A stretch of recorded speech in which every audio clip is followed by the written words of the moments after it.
السلام عليكم ورحمة الله وبركاته. ازيكم يا بنات؟ عاملين ايه؟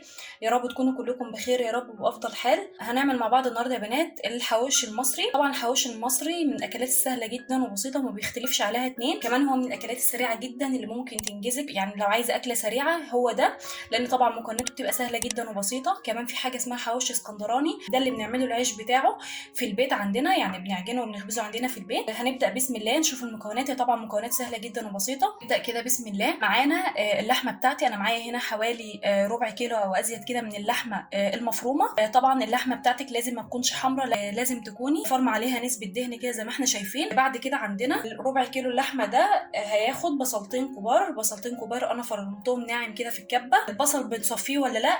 بنصفي نص البصل ونصه التاني لا بنخليه بميه. معايا برضو قرنين فلفل اخضر انا فرمتهم برضو في الكبه وممكن تبشريهم. معايا طبعا العيش بتاعنا، ده عيش انا جايباه من الفرن. طبعا العيش ده اسمه عيش حواوشي، انا قلت بتاع الفرن انا عايزه عيش حواوشي فجابهولي. طبعا العيش ده انا بجيب منه كميه معينه كده وبحطها في الفريزر وبرجع اطلعها تاني زي ما يكون طازه بالظبط. بنفتح العيش ازاي؟ برضو انا فتحت دول ولكن انا خليت كام واحده كده نفتحهم مع بعض. عندنا مثلا الرغيف اهو مقفول خالص، يجي كده على حرف الرغيف وبنفتح فتحه صغيره مش كبيره، يعني ما بنفتحش الرغيف كله اهو، بالمقص كده او بسكينه عندك فتحه كده صغيره يدخل منها اللحمه بتاعتنا اهي، وبتلاقيه بقى مفتوح من جوه اهو. بالنسبه بقى للبهارات، معايا معلقه كبيره توم باودر، معلقه كبيره بصل باودر، معلقه بابريكا، معلقه كمون، معلقه كزبره، معلقه فلفل اسود، وطبعا الملح بتاعنا. طبعا لو انت عندك بهارات حواوشي او جايبه من العطار بتاعك اللي بتجيبي منه التوابل بهارات حواوشي بتستغني عن كل دول ما عدا الفلفل الاسود والكمون. بعد كده عندنا طبعا عندنا زيت ومعلقه سمنه بلدي كده انا حطاهم على بعض. دول كده هحط فيها اللحمه بتاعتي. هنزل عليهم بقى بالفلفل الاخضر، هنزل على اللحمه بتاعتي كده بالفلفل الاخضر، وهنزل كمان بالبصل اللي احنا فرمينه. وزي ما قلت لكم لو حاطه بصلتين بتصفي نصهم والنص التاني لا. بعد كده نحط البهارات بتاعتنا، فلفل الاسود، الكزبره، الكمون، البابريكا، والثوم البودر، والبصل البودر. يبقى احنا حطينا كل المكونات مع بعض اهو. طبعا طريقته سهله زي ما انتم شايفين وبسيطه، بسيطه جدا جدا، مفيش فيها اي حاجه خالص اهو. طبعا لازم الحواوشي يتعجن كويس بايدك، يعني لو انت عايزاه كويس ويكون معاكي حلو لازم تدمجي كل المكونات دي مع بعضها. طبعا ما ننساش الملح بتاعنا هنحطه اهو.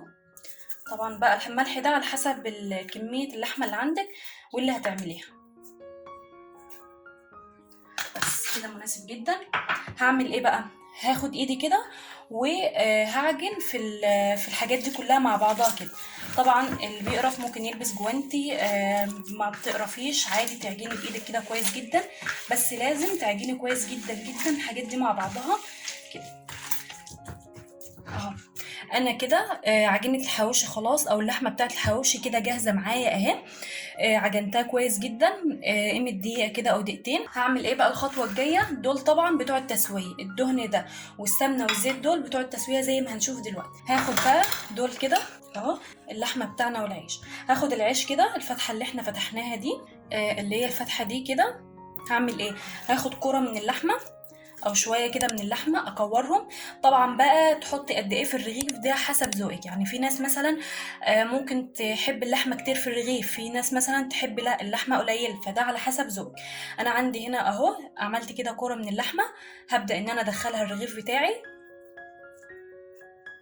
وافردها كويس جدا جوه الرغيف كويس جدا زي ما احنا شايفين كده، بحيث ان الاطراف وكل حته او كل جزء في الرغيف يبقى فيه لحمه متوزعه كويس جدا. هعمل بقى باقي الكميه بنفس الطريقه اللي شفناها وارجع لكم. حشيت كل العيش اللي معانا، ما شاء الله ما شاء الله اللحمه اللي معانا عملت حوالي 12 رغيف، 12 رغيف يا بنات اهو. طبعا حاجه نظيفه وحاجه احنا عاملينها بايدينا وضامنينها وضامنين لحمتها وكل حاجه. بصوا بقى يا حبيب قلبي، انا معايا العيش اهو ومعايا السمنه والزيت اللي معانا، وممكن طبعا تستعملي زيت بس دي حسب برضو ذوقك، يعني اللي انت تحبيه. هدهن الرغيف كده اهو. معايا طبعا طاسه ولعت عليها النار اهو. هدهن دهنه حلوه كده من الزيت والسمنه اللي معانا للرغيف واحطه في الطاسه زي ما احنا شايفين كده. هعمل برضو واحد تاني معاكم، هاخد كده من السمنه والزيت اللي معانا وادهن، بعدين ادهن وشه بقى من هنا كده اهو. احنا دهنا الرغيف من الظهرين، يعني الظهرين يا بنات. معانا بقى الدهون دي او الحته اللي هي دي هنعمل فيها ايه؟ هناخد قطعه كده منها صغيره خالص اهي، ومع كل دور هنعمله هنحط الحته دي كده. طبعا بقى هتسيح وهتديك الطعم اللي بنحب ناكله من بره. صدقوني جربوا الخطوه دي هتعجبكم جدا جدا، وهتحس انها فرقت خالص في الحواوشي بتاعك. انا دلوقتي طبعا مهديه النار، مش معلياها. النار بتاعتي اهي متهديه طبعا عشان اللحمه بتاعتي تستوي كويس، وهغطي عليها كده لحد ما تستوي خالص، ولما يستوي هقلبه على الناحيه التانية زي ما هنشوف مع بعض. بصوا حبايب قلبي، ده الحواوشي بتاعنا بعد ما سيبناه حوالي دقيقتين على النار. طبعا انا شفته وقلبته الناحيه التانية. هبدا ان انا كده اقلبه، مجرد بس ما ياخد لون من تحت. طبعا انا زي ما قلت لكم احنا مهدين النار، فمجرد ما ياخد لون كده هقلبه، واقلب ده كمان على الناحيه التانية اهو. طبعا مش قادره اوصف لكم الريحه قد ايه قلب الشقه عندي. اتمنى فعلا تجربوه بالطريقه دي، هيعجبكم جدا. وجربوا كمان حته اللي هي اللي بنحطها وحته الدهن اللي بنحطها دي، هتفرق معاكم في الطعم جدا. انا طبعا كمان شغلت طاسه كمان عندي اهي، وعملت نفس الخطوات. حطيت قطعتين من الدهن اهو، دهنت الرغيف من الظهرين من الوشين يعني. طبعا ده عشان اساعد معايا في الوقت. لو انت مش مستعجله ممكن تستخدمي طاسه بس انا عشان عندي ما شاء الله كميه كبيره، كمان انا عايزه انجز واخلص كده، فايه شغلت كمان طاسه.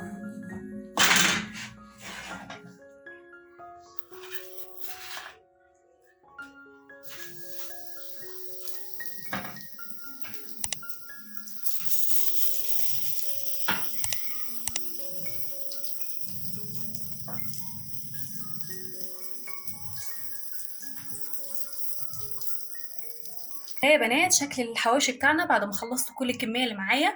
شايفين ان الربع كيلو ما شاء الله عمل لي كميه حلوه جدا جدا. اتمنى فعلا تجربوه بطريقتي.